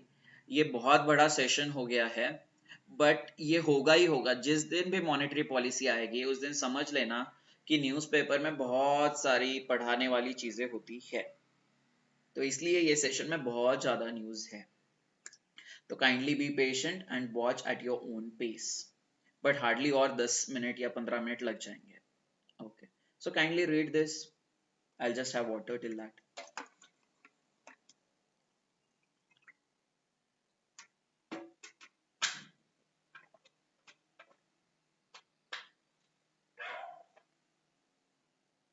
ठीक है, पहले तो आप रेपो रेट समझ लो, तभी जाके मैं MSF आपको समझा पाऊंगा। रेपो रेट मतलब क्या? ऐसा रेट जिस रेट पे बैंक्स बोरो करती है loan from the reserve bank of India for an overnight purpose by keeping some kind of collateral. Okay, अगर स्टेट बैंक ऑफ इंडिया को 100 करोड़ रुपीस चाहिए तो स्टेट बैंक ऑफ इंडिया जाएगी reserve bank of India के पास और 100 करोड़ का loan ले लेगी, but reserve bank of India बोलेगी हम आपको एक ही दिन के लिए लोन देंगे अंडर रेपो रेट। और रिजर्व बैंक ऑफ इंडिया बोलेगी हम लोन तो ऐसे ही नहीं देंगे, आपको कुछ ना कुछ मुझे कोलैटरल देना पड़ेगा। तो SBI बोलती हाँ हाँ हम आपको ना गोल्ड का कोलैटरल दे देंगे। तो रिजर्व बैंक ने स्टेट बैंक ऑफ इंडिया ने 100 करोड़ रुपीस ऑफ गोल्ड दे दिया रिजर्व बैंक ऑफ इंडिया को, जिसके अगेंस्ट में रिजर्व बैंक ऑफ इंडिया ने 100 करोड़ दे दिए to the state bank of India for an overnight purpose. तो स्टेट बैंक ऑफ इंडिया को इसके ऊपर कितना इंटरेस्ट रेट देना पड़ेगा? जो भी अभी रेपो रेट चल रहा है, कितना? 6.5% का। तो एक दिन के लिए स्टेट बैंक ऑफ इंडिया को पैसा दी, state bank of India RBI को पैसा देगी 106.5 crore rupees with the interest rate, with the interest amount. तो जब पैसा देगी स्टेट बैंक ऑफ इंडिया तभी जाके reserve bank of India gold के कोलैटरल वापस कर देगी to the state bank of India, जिसकी वैल्यू 100 करोड़ रुपीस है। Okay, simple. तो यार कुछ लिमिट सेट की गई है by the reserve bank of India for this banks कि ये बैंक्स मैक्सिमम इतना ही पैसा ले सकते हैं under the repo rate facility. ठीक है, कितना? For an example 100 crore rupees ही ले सकते हैं। बट ऐसा भी तो हो सकता है ना, बैंक के पास उस दिन पैसा ही नहीं है, बहुत कम पैसा है और उसके पास बोरोवर्स चले आ रहे हैं, तो उस केस में क्या करेगी? उस केस में और तो एडिशनल पैसा लेना पड़ेगा ना उसको। तो RBI ने ऐसी फैसिलिटी भी बैंक को प्रोवाइड किया हुआ है जहां पे उनको ये बोला गया है कि आपको एडिशनल पैसा चाहिए ना, लो हमारे से, ठीक है, बट उस पे हम आप पे पेनाल्टी आपको चार्ज करेंगे। कितनी पेनाल्टी चार्ज करेंगे? कुछ नहीं, 0.25% greater than the repo rate. तो अभी 6.5% रेपो रेट है, तो 6.75% पे बैंक के द्वारा लोन लिया जाएगा from the reserve bank of India. Bank SBI loan ले लेगी from the reserve bank of India for an overnight purpose at a penal rate of interest. Penal rate of interest क्यों? क्योंकि 6.5% का repo rate था, क्योंकि SBI को ज्यादा पैसा चाहिए तो उनको ज्यादा इंटरेस्ट रेट भी प्रोवाइड करना पड़ेगा to the reserve bank of India. तो penal rate of interest MSF का कितना है? 6.75%। ओके, सो MSF के अंदर कितना पैसा अवेल किया जा सकता है बाय दिस बैंक्स? ज्यादा नहीं। कितना? Maximum to maximum portfolio up to a 2% interest rate, up to a 2%। For an example SLR कितना है? बैंक्स को मेंटेन रखना पड़ रहा है 18% ऑफ NDTL। ठीक है, for an example 18 crore rupees उन्होंने मेंटेन किए हुए हैं स्टेट बैंक ऑफ इंडिया ने in the form of SLR। Okay, so 18% of 100 crore is what? 18 crore rupees. तो 18 करोड़ मेंटेन किए हुए, तो वो 18 करोड़ का मैक्सिमम 2% ही यूज किया जा सकता है by the banks to avail loan under the MSF.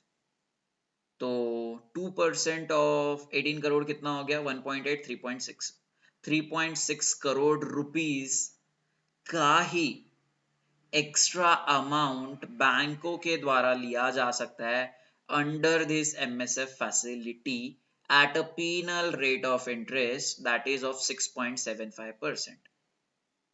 I hope we are clear on this. Okay. Standing deposit facility समझने के लिए रिवर्स रेपो समझना पड़ेगा। तो आरबीआई बोलता है बैंकों की, यार जब भी आपके पास ज्यादा पैसा होता है ना, आप क्या करो, हमारे पास लाके ना पार्क कर दो उसको। ठीक है, आप हमें वो पैसा दे दो और वो पैसे के अगेंस्ट में ना हम आपको क्या करेंगे, कोलैटरल भी दे देंगे। अगर बैंक के पास एक्सेस कितना पैसा है, 100 करोड़ रुपीस उनके पास एक्सेस है, जो कोई काम का नहीं है उनको 4-5 दिन के लिए, ये एक दिन के लिए कोई काम का नहीं उनको। तो बैंक क्या करेगी, ये 100 करोड़ रुपीस एक्सेस वाला है, आरबीआई को दे देगी। क्यों दे देगी? क्योंकि इंटरेस्ट रेट मिल रहा है ना। कितना इंटरेस्ट रेट दिया जाएगा by the RBI on this amount of money which is parked bye such kind of banks? 3.35%। So reserve banks ने रिजर्व बैंक ऑफ इंडिया के पास 100 करोड़ रुपीस रखे एक दिन के लिए, जिसके ऊपर से रिजर्व बैंक ऑफ इंडिया ने बैंक्स को कोलैटरल दिया 100 करोड़ के अगेंस्ट में। तो बैंक को कितना पैसा मिल रहा है एक दिन के, कितना इंटरेस्ट रेट मिल रहा है उनको? 3.35%। दैट इज 103.35 करोड़ एक दिन के बाद बैंक्स को मिलने वाले हैं। ठीक है, तो जब भी आरबीआई बैंक को पैसा दे देगी तो बैंक क्या करेगी, जो भी कोलैटरल बैंक को मिला है by the reserve bank of India against that 100 crore, वो वापस कर देगी to the reserve bank of India. Okay, तो ये तो हो गया रिवर्स रेपो। आरबीआई बोलती है स्टैंडिंग डिपॉजिट फैसिलिटी में ना मुझे ये झमेला नहीं चाहिए। आरबीआई बोलती है कि बैंकों को कि आप हमारे पास पैसा पार्क करो यार, बट उसके अगेंस्ट में हम आपको कोलैटरल नहीं देंगे। तो बैंक बोलती है ठीक है, हम आपके पास पैसा तो पार्क कर देंगे, और अगर आप हमको कोलैटरल नहीं दे रहे हो तो उसके अगेंस्ट में आप क्या करो, उसके अगेंस्ट में हाँ आप हमें ज्यादा से ज्यादा इंटरेस्ट रेट प्रोवाइड कर दो। तो आरबीआई बोलती है ठीक है, हमें कोलैटरल देने लेने का झमेला नहीं चाहिए, इतना प्रॉब्लम्स नहीं चाहिए, ठीक है, इतने ऑपरेशंस नहीं चाहिए। तो आरबीआई बोलती है ठीक है, हम आपको इंटरेस्ट रेट दे देंगे। कितना इंटरेस्ट रेट दे देंगे? 6.25% का हम इंटरेस्ट रेट दे देंगे। That is the interest rate of SDF. SDF में क्या हो रहा है, बैंक्स अपना पैसा पार्क कर रही है with the reserve bank of India without getting a collateral from the Reserve Bank of India at an interest rate which is called as SDF, and the current interest rate of SDF is 6.25%. So repo rate है 6.5%, उससे आप 25% आगे चले जाओ, that is an MSF, उससे आप 0.25% नीचे चले जाओ, you will get at a SDF, that is standing deposit facility. और रिवर्स रेपो का इससे कोई लेना देना नहीं है, reverse repo is 3.35%. Okay, I hope you are clear about this SDF and MSF. मैं बार बार अभी इसको एक्सप्लेन कभी भी नहीं करूंगा। जब भी आपको ये समझना है तब ये स्लाइड पे आ जाना और आप इसको एक बार पढ़ लेना। जब भी मैं नेक्स्ट टाइम पढ़ूंगा मैं इसका रेफरेंस आपको दे दूंगा। Okay, let's move forward. तो यहाँ पे क्या बोला है, रिजर्व बैंक ऑफ इंडिया ने बोला है कि जो भी लिक्विडिटी फैसिलिटीज है such as SDF and MSF, ये फैसिलिटी अभी बैंक्स वीकेंड्स को भी अवेल कर सकती है। क्या होता है ना, समझो यार, अगर बैंक्स जो वीकेंड्स और हॉलीडेज को भी ये फैसिलिटीज अभी बैंक्स अवेल कर सकती है, तो समझो क्या हो रहा है, सैटरडे संडे मंडे छुट्टी आ गई बैंक की। ओके, तो बैंक की तो छुट्टी आ गई, बट बैंक की छुट्टी आ गई तो उस केस में अगर आपको कोई ट्रांजैक्शंस करना है तो ट्रांजैक्शन आप कर सकते हो या नहीं कर सकते हो? ऑब्वियसली कर सकते हो ना। अगर आपको आपका पैसा निकलवाना है पूरा एटीएम से जाके, मत मान के चलो आपके अकाउंट में 1 लाख रुपए है और आपने 70,000 रुपए निकाल लिए, ठीक है, तो 70,000 तो आप सैटरडे संडे को भी निकाल रहे हो, हॉलीडे पे भी निकाल रहे हो, तो यार आप कभी भी निकाल रहे हो, बट बैंक के पास अगर मान के चलो कि बस उस दिन 1 लाख रुपए ही है, और जिस दिन आपने 70,000 रुपए निकाल लिए, अभी बैंक के पास कितने बचते? 30,000 रुपए। बट उनके पास लोन की एक रिक्वेस्ट आ गई। लोन भी आप कभी भी ले सकते हो बैंक से, डिजिटल लोन तो कभी भी ले सकते हो ना उनके एप्लीकेशन पे जाके। तो डिजिटल लोन की उनको एप्लीकेशन आ गई, उनको अमाउंट चाहिए 70,000 रुपीज, बट बैंक के पास तो अभी 30,000 रुपीज बच गए। तो बैंक ऐसे कस्टमर को लोन दे पाएगी क्या? नहीं दे पाएगी। तो क्या बोलेगी बैंक? ऐसा थोड़ी ना बोलेगी कि नहीं नहीं हम आपको लोन नहीं देंगे क्योंकि हमारे पास पैसा नहीं है। ऑब्वियसली बैंक का ये रेप्यूटेशन तो खराब हो जाएगा। बैंक का अगर रेप्यूटेशन खराब हो जाएगा तो बोरोवर्स बैंक की तरफ आएंगे क्या और लोन लेने के लिए? नहीं आएंगे। तो इसीलिए ये लिक्विडिटी को देखते हुए, ये लिक्विडिटी डेफिसिट को देखते हुए रिजर्व बैंक ऑफ इंडिया ने बैंकों को बोला कि जब भी आपको पैसे की जरूरत रहेगी तब आप क्या करना, तब आप MSF का यूज कर लेना और हमसे पैसा ले लेना। अगर हॉलीडे में भी अगर आपको पैसे की जरूरत है, वीकेंड को भी पैसों की जरूरत है, तो तब आप हमारे से पैसा ले लेना, क्योंकि आप आपके सारे के सारे बोरिंग वाले रिक्वायरमेंट्स है जो कस्टमर के तरफ से आ रहे हैं, आप उनको अच्छे से अच्छा सर्व कर सको। This is an example. यही चीज बड़े लेवल पे की जाती है। ओके, 100,000 रुपीज 1 लाख रुपीज से थोड़ी ना बैंक का कुछ प्रॉब्लम हो रहा है। यही चीज करोड़ों की एक दिन में रिक्वायरमेंट आती है। अगर करोड़ों का रिक्वायरमेंट आ गया बैंक के पास, तो बैंक सोचेगी कि यार हमें तो ऐसे ही ये लोन को जाने देना है क्योंकि हमारे पास पैसा नहीं है। नहीं। तो अभी क्या कर सकती है इस केस में? बैंक को जब भी पैसा चाहिए वो रिजर्व बैंक ऑफ इंडिया से ले सकती है अंडर द MSF फैसिलिटी। ऐसा भी तो केस हो सकता है ना कि यार बैंक के पास अच्छा खासा एक्सेस मनी हो और उसको पता है ये एक्सेस मनी का मुझे कोई भी रिक्वायरमेंट नहीं है अगले 1-2 दिन में, जब भी वीकेंड खत्म नहीं हो रहा है ना, जब भी सैटरडे संडे खत्म हो रहा है, तब तक मुझे कोई भी रिक्वायरमेंट नहीं है एक्सेस मनी का। तो बैंक बोलती है मैं खुद के पास रख के क्या करूं, मैं ये पैसा क्या कर दूंगी, रिजर्व बैंक ऑफ इंडिया के पास पास जमा कर दूंगी अंडर द SDF फैसिलिटी, और जिसके ऊपर से क्या कर लूंगी, उसका इंटरेस्ट रेट कमा लूंगी ऑन दिस डिपॉजिट्स। ठीक है। तो आपको पता है कितना मिलने वाला है बैंक को? 6.25% मिलने वाला है। तो जब भी बैंक के पास एक्सेस पैसा है, बैंक जब चाहिए तब अभी स्टैंडिंग डिपॉजिट फैसिलिटी के अंदर रिजर्व बैंक ऑफ इंडिया के पास अपना एक्सेस पैसा पार्क कर सकती है। अगर बैंक के पास डेफिसिट है, कम पैसा है, तो जब चाहिए तब MSF के माध्यम से पैसा ले भी सकती है from the reserve bank of India. तो ये जो चीज है, ये जो चीज मैंने आपको बताया है कि वीकेंड्स पे और हॉलीडेज पे किया जाएगा, ये facility reserve bank of India banks के लिए कब चालू करने वाली है? From December 30। इंपॉर्टेंट है, याद रखिए। ओके। सो ये जो नीचे की चीज मैंने आपको बता दी है कि यार अगर बैंक, अगर मेरे जैसे कस्टमर है उसको लोन चाहिए कभी भी, तो बैंक हमको थोड़ी ना मना करेगी। तो अगर उसको पैसा चाहिए तो वो क्या करेगी, रिजर्व बैंक ऑफ इंडिया के पास वीकेंड पे भी चले जाएगी और MSF के अंदर से पैसा ले लेगी। MSF के अंदर से कितना पैसा ले लेगी आपको पता है? Maximum 2% of their SLR। चलो, I hope we are clear. UPI क्या है? अगर जो लोगों को लगता है UPI is a money, UPI is not a money. UPI is a payment transfer mechanism through which one individual can transfer his money to the merchants or to another individual। तो ये क्या है? पेमेंट ट्रांसफर मैकेनिज्म है, payment transfer system है, जिसके through आप आपका पैसा दूसरे किसी को भी भेज सकते हो। तो फोन पे, गूगल पे क्या है? ये यूपीआई है क्या? नहीं नहीं, दे आर नॉट यूपीआई। ये ऐसे प्लेटफॉर्म्स है जो आपको यूपीआई की सर्विसेज अवेल करने दे रहे हैं। फोन पे और गूगल पे ऐसे प्लेटफॉर्म्स है जो आपको यूपीआई की सर्विसेज अवेल करने दे रहे हैं। तो रिजर्व बैंक ऑफ इंडिया ने रिसेंटली क्या किया है, उन्होंने बोला है कि हॉस्पिटल्स और आप एजुकेशनल इंस्टीट्यूट्स में जा रहे हो तो वहां पे पहले आप यूपीआई के माध्यम से पर ट्रांजैक्शन पहले 1 ही लाख रुपए दे सकते थे पर transaction, when you go to hospital as well as educational institutions, but अभी उन्होंने वो लिमिट बढ़ा के 5 लाख की कर दी है, which is again a very good step। ठीक है, तो ये लिमिट्स चेंज होगी। It's very very important question जो आपको याद रखना है। यूपीआई किसका प्रोडक्ट है, पता होना चाहिए। UPI is a product of national payment corporation of India.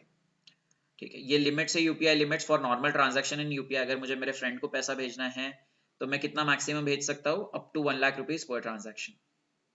अगर मुझे इंश्योरेंस बाय करना है या फिर कैपिटल मार्केट्स में इन्वेस्ट करना है, फॉरेन इनवर्ड रेमिटेंस करना है, तो उस टाइम पे मेरा लिमिट क्या है, up to 2 lakh rupees per transaction.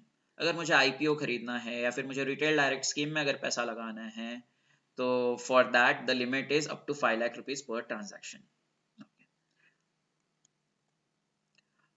Yes, RBI ने लिमिट को रेस किया है फॉर रिकरिंग ट्रांजैक्शंस। पहले तो ये समझ लो एडिशनल फैक्टर ऑफ ऑथेंटिकेशन मतलब क्या। राहुल ने बिजनेस स्टैंडर्ड का ये लिया है, सब्सक्रिप्शन लिया है, बट राहुल चाहता है, बिजनेस स्टैंडर्ड का सब्सक्रिप्शन है 249 रुपीज का। राहुल चाहता है कि बार बार उसको फोन पे जाके या नेट बैंकिंग के थ्रू बिजनेस स्टैंडर्ड को पेमेंट ना करना पड़े हर महीने। तो राहुल क्या कर देता है, राहुल रिकरिंग पेमेंट का मैंडेट साइन कर देता है विद द बिजनेस स्टैंडर्ड। तो बिजनेस स्टैंडर्ड को अप्रूवल देता है कि इस पर्टिकुलर डेट पे आप मेरे अकाउंट से पैसे ऑटोमेटिकली काट लेना। ठीक है, तो दिस इज व्हाट, यहां पे मैंडेट साइन किया हुआ है राहुल ने बिजनेस स्टैंडर्ड के साथ, जिसके अंदर राहुल ये अप्रूवल दे रहा है बिजनेस स्टैंडर्ड को कि आप ये पर्टिकुलर डेट पे मेरे अकाउंट से पैसा काट लेना। तो राहुल ने क्या किया, एक ही बार अप्रूवल दिया है, एक ही बार ऑथेंटिकेशन किया है, एक ही बार अप्रूवल किया है विद द बिजनेस स्टैंडर्ड। किस दिन किया है, जिस दिन भी उसने पहली बार बिजनेस स्टैंडर्ड का परचेस किया हुआ है, उसने तभी बोल दिया बिजनेस स्टैंडर्ड को कि इस पर्टिकुलर डेट पे आप जितने बार चाहिए, जितने साल के लिए चाहिए, उतने साल तक मेरे अकाउंट से आप पैसा डिडक्ट कर लेना। और ऑब्वियसली राहुल को जब बंद करना है सब्सक्रिप्शन, तो ये मैंडेट जो राहुल ने दिया है वो भी वो कैंसिल कर देगा। ठीक है, तो इंपॉर्टेंट बात ये है कि राहुल ने बिजनेस स्टैंडर्ड को अप्रूवल दे दिया एक बार जब भी वो परचेस कर रहा है, कि जब तक बिजनेस स्टैंडर्ड चाहेगा और जब तक राहुल चाहेगा, तब तक बिजनेस स्टैंडर्ड राहुल के अकाउंट से ये पर्टिकुलर डेट पे पैसा डिडक्ट कर सकता है। तो राहुल ने अप्रूवल दी थी बिजनेस स्टैंडर्ड को 1 जनवरी 2023। तो 1 फरवरी 2023 को बिजनेस स्टैंडर्ड का सब्सक्रिप्शन का अमाउंट राहुल के बैंक अकाउंट से डिडक्ट होने वाला था। तो उस टाइम पे भी बिजनेस स्टैंडर्ड राहुल से अप्रूवल लेगा क्या, नहीं लेगा, क्योंकि उसने पहले ही दे दिया है। Okay, this is known as without additional factor of authentication. Okay, additional factor of authentication अगर ये होता तो उस केस में क्या होता कि बिजनेस स्टैंडर्ड राहुल से 1 जनवरी को भी अप्रूवल ले लेता, 1 फेब को भी अप्रूवल ले लेता, 1 मार्च को भी अप्रूवल ले लेता, 1 अप्रैल को भी अप्रूवल ले लेता। हर टाइम पे उसको अप्रूवल पे अप्रूवल लेने की जरूरत होती थी, हर टाइम पे ऑथेंटिकेशन लेने की जरूरत होती थी। ओके, क्योंकि ये non additional factor of authentication है, तो राहुल ने एक बार अप्रूवल दे दिया, तो वो पूरा का पूरा, जब तक राहुल बिजनेस स्टैंडर्ड का सब्सक्रिप्शन लेना चाहता है, तब तक राहुल के बैंक अकाउंट से पैसा एक ही अप्रूवल पे कटेगा जो राहुल ने 1 जनवरी को दिया था। This is known as non additional factor of authentication. Additional factor, हर महीने राहुल से ऑथेंटिकेशन लिया जाएगा, हर महीने राहुल से अप्रूवल लिया जाएगा, that is known as additional factor of authentication. Okay, तो यार क्या बोला है कि मैंने तो बिजनेस स्टैंडर्ड का एग्जांपल बताया। अगर राहुल के पास म्यूचुअल फंड्स है, इंश्योरेंस का प्रीमियम पे करना है या फिर क्रेडिट कार्ड के बिल्स पे करना है, तो अभी तक रिजर्व बैंक ऑफ इंडिया ने बोला था कि अगर 15,000 रुपीज तक राहुल पेमेंट कर रहा है हर महीने, तो उस केस में एडिशनल फैक्टर ऑफ ऑथेंटिकेशन की जरूरत नहीं है। तो राहुल अगर म्यूचुअल फंड में 15,000 रुपीज तक का इन्वेस्टमेंट कर रहा है हर महीने, तो उसने एक ही बार अप्रूवल दे दिया एसबीआई को, तो एसबीआई कंटिन्यूअसली पैसा काटते रहेगा, बार बार पूछेगा नहीं। बट अगर राहुल का वही पेमेंट म्यूचुअल फंड में 16,000 रुपीज का होता, तो राहुल को क्या करना पड़ता, एसबीआई को राहुल को हर महीने अप्रूवल लेने की जरूरत होती, हर महीने ऑथेंटिकेशन करने की जरूरत होती। तो ये अभी जो लिमिट है 15,000 की, ये अभी कितनी कर दी है रिजर्व बैंक ऑफ इंडिया ने? 1 लाख रुपीस कर दी है। कितनी कर दी है? 1 लाख रुपीस कर दी है। तो अगर अभी 16,000 का भी पेमेंट करना है राहुल को, so that would be non additional factor of authentication. अगर म्यूचुअल फंड में जो भी पेमेंट करना है दैट एक्सीड्स 1 लाख रुपीस, तो ही जाके एडिशनल फैक्टर ऑफ ऑथेंटिकेशन रहेगा ही रहेगा। I hope we are clear here. तो ये जो ई मैंडेट्स का जो प्रोसेसिंग का फ्रेमवर्क है रिजर्व बैंक ऑफ इंडिया ने इंट्रोड्यूस किया था in the August 2029। Okay. I hope we are very clear on this because I have explained you this news in very much detail. If you have any kind of problems, do let me know in the comment section. यार RBI सोच रहा है कि उसको ना cloud facility अपनी setup करनी है और एक रिपोजिटरी भी सेटअप करना है, ठीक है। तो ये क्लाउड फैसिलिटी और रिपोजिटरी में क्या रहेगा, जो भी फिनटेक का डेटा रहेगा वो सारा का सारा डेटा ये क्लाउड फैसिलिटी में आरबीआई को मिलेगा, ठीक है। ये रिपोजिटरी में जाके रिजर्व बैंक ऑफ इंडिया को ये डेटा मिलेगा। तो रिजर्व बैंक ऑफ इंडिया क्या करना चाह रहा है, उनका जो भी डेटा है रियल टाइम पे देखना चाह रहा है। किसका? फिनटेक कंपनीज का। इसलिए वो सोच रहा है कि हम क्लाउड फैसिलिटी और रिपोजिटरी बनाएंगे। अब ये क्लाउड फैसिलिटी और रिपोजिटरी कौन बनाने वाला है? रिजर्व बैंक ऑफ इंडिया का होली ओन्ड सब्सिडरी है जिसका नाम है इफ्टास।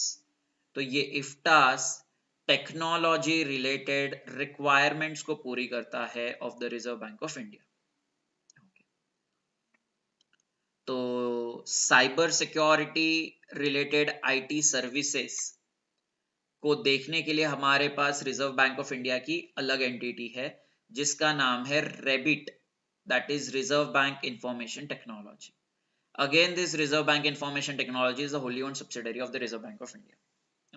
तो रेबिट क्या करती है? Cyber security IT related needs को फुलफिल करने का काम करती है of the reserve bank of India. और इफ्टास क्या करती है? इफ्टास साइबर सिक्योरिटी नीड्स को छोड़ के बाकी सारी आईटी रिलेटेड सर्विसेज है उसको पूरा करने का काम आपका इफ्टास का रहेगा। ओके, यहाँ पे बोला है ये क्लाउड फैसिलिटी और रिपोजिटरी है, ये बन जाएगा हमारा by coming April. Okay okay, interest equalization. Interest equalization को आप क्या बोलते हो? Subsidy scheme on pre and post shipment rupee credit also, ठीक है। Post shipment rupee credit also, तो आप उसको इंटरेस्ट इक्विलाइजेशन बोलो या सब्सिडी स्कीम बोलो, and pre and post shipment rupee export credit. इसका मतलब क्या है? इसका मतलब ये है, पहले तो समझ लो pre shipment rupee export credit क्या है। रुपी एक्सपोर्ट क्रेडिट, अगर कोई एक्सपोर्टर है उसको लोन चाहिए एक्सपोर्ट करने के लिए, तो आप उसको बोल रहे हो रुपी एक्सपोर्ट क्रेडिट, ठीक है। क्योंकि किस में लोन लेगा वो? किस में लोन ले रहा है वो? रुपीस में तो लोन ले रहा है ना। किसके लिए लोन ले रहा है? एक्सपोर्ट करने के लिए लोन ले रहा है। So that is known as rupee export credit. Pre shipment rupee export credit मतलब क्या?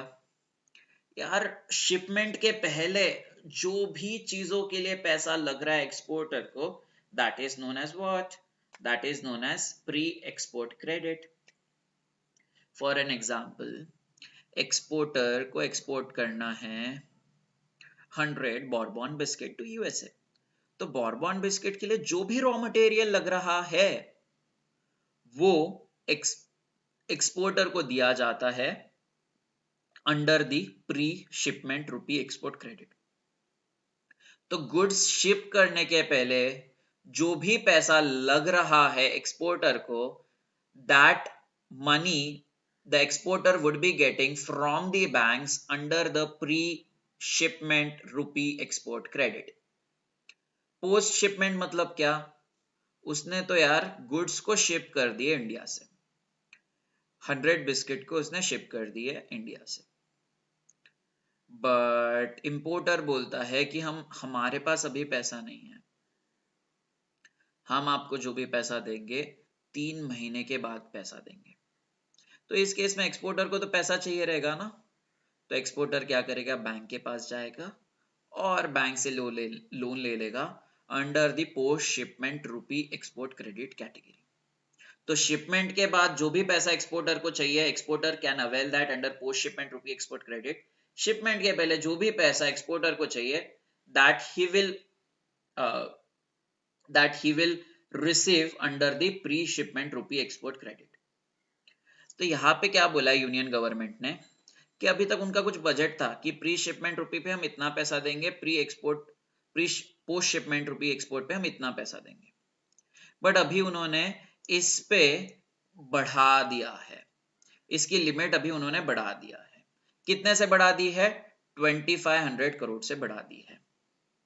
ओके, तो यहाँ पे क्या दिया जा रहा है? प्री शिपमेंट और पोस्ट शिपमेंट लोन्स पे एक्सपोर्टर को सब्सिडी दी जा रही है। किस तरह की सब्सिडी?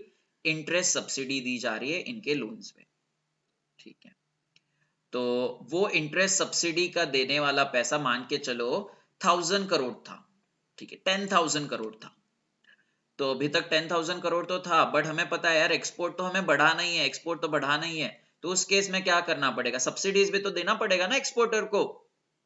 तो इसलिए गवर्नमेंट ने क्या किया? अपना बजट बढ़ा दिया और उसको कर दिया 2500 करोड़ से एक्सेस कर दिया।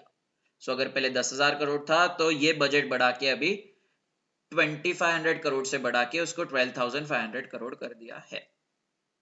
तो यहाँ पे क्या इंपॉर्टेंट रखना है? बजट बढ़ गया है ऑफ इंटरेस्ट इक्वलाइजेशन और subsidy scheme on pre and post shipment rupee. कितना बढ़ गया है? 2500 करोड़ रुपीस।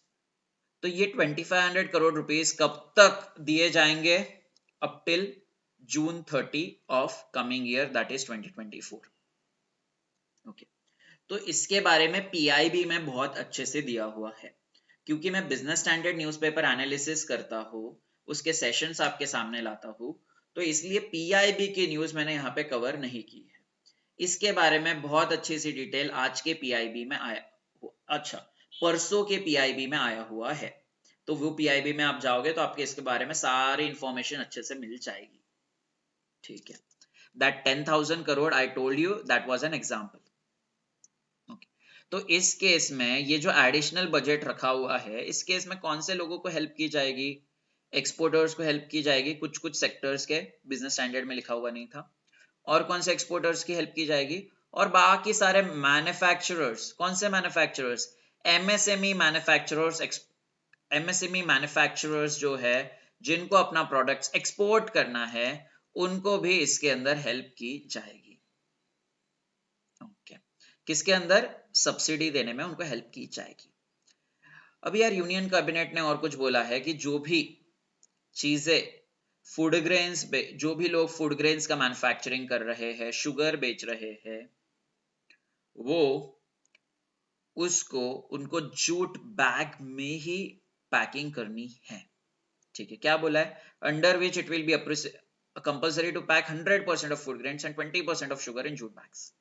ठीक है, अगर यार राहुल फूड ग्रेन्स का प्रोडक्शन कर रहा है तो उसको जो भी फूड ग्रेन्स वो बना रहा है, उसको पूरा का पूरा फूड ग्रेन को वो जूट बैग में ही उसको पैक करना पड़ेगा।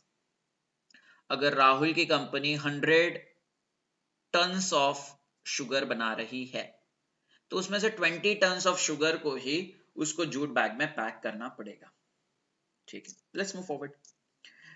Public sector bank employees, I guess everybody know this, but again I'll tell you कि इंडियन बैंक्स एसोसिएशन और बैंक एम्प्लॉइज एसोसिएशन के बीच में पार्टनरशिप हुई है, उनके बीच में एग्रीमेंट साइन हुआ है, और ये एग्रीमेंट में ये लिखा हुआ है कि जो भी बैंक एम्प्लॉइज है उनकी सैलरी बढ़ा दी जाएगी। कितनी परसेंट से सैलरी बढ़ा दी जाएगी? 17% से उनकी सैलरी और अलाउंसेस बढ़ा दिए जाएंगे।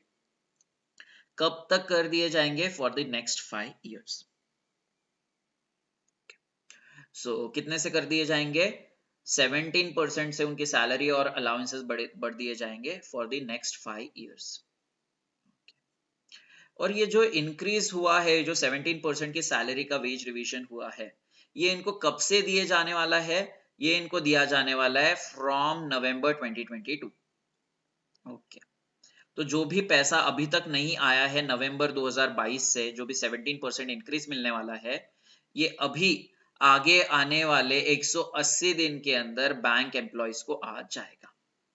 ठीक है, सो यही चीज यहाँ पे बोला गया है।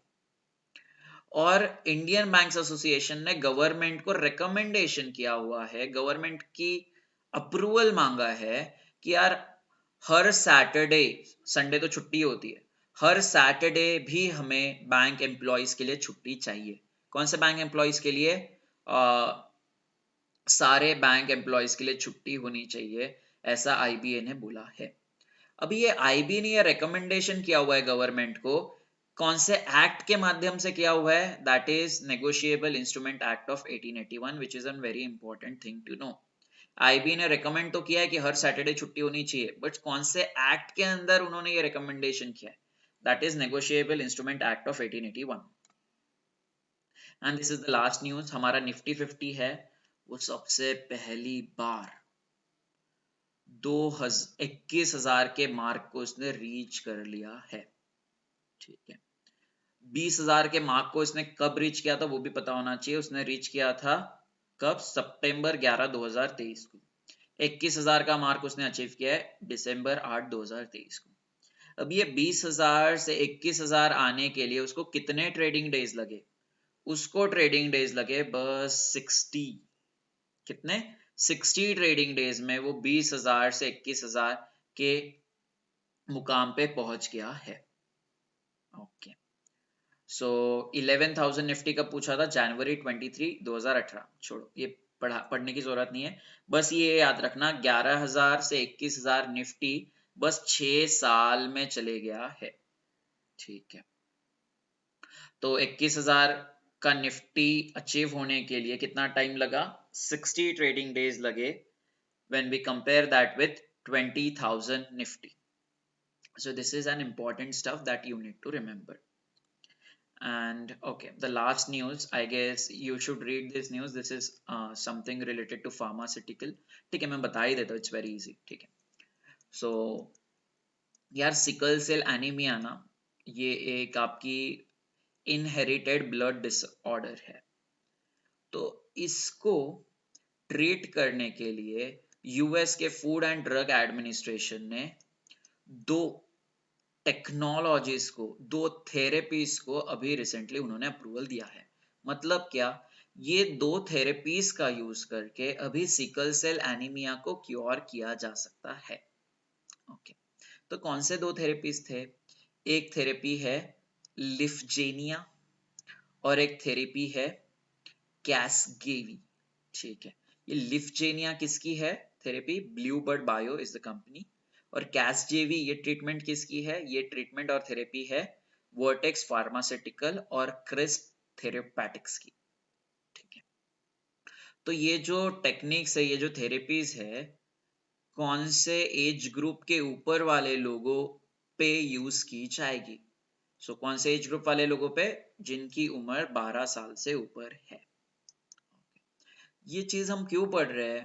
क्यों पढ़ रहे हैं इसका रीजन है, क्योंकि ये जो वर्टेक्स और क्रिस्प की, ये दोनों कंपनी की जो टेक्नोलॉजी, ये दो कंपनी की जो थेरेपी है जिसका नाम है कैसजेवी, तो ये थेरेपी को नोबेल प्राइज दिया गया था 2020 में। ये थेरेपी के इन्वेंटर्स को नोबेल प्राइज दिया गया था 2020 में, इसीलिए हमें इसके बारे में पता होना चाहिए। अगर नोबेल प्राइज नहीं मिलता था तो उसके बारे में पता होने की कोई जरूरत नहीं थी। I hope everything is clear that we have studied in today's lecture. I hope you like this session very much. I tried to simplify the things as much as possible so that you could enjoy this session while having dinner, tea, or any kind of stuff. I want these sessions to be played if you are getting bored.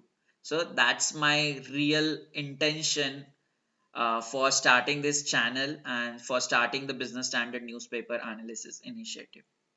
I hope you get whatever I taught in the today's session. If you are unclear about anything, do let me know in the comment section. And if you like this session, also do let me know in the comment section. Your comments are much more valuable to me because I have recently started this initiative on the eve of Lakshmi Pujan 2023. Thank you so much and go very confidently for your dreams. That matters a lot. Thank you so much. I hope to see you in another session of 11th of December. Thank you so much.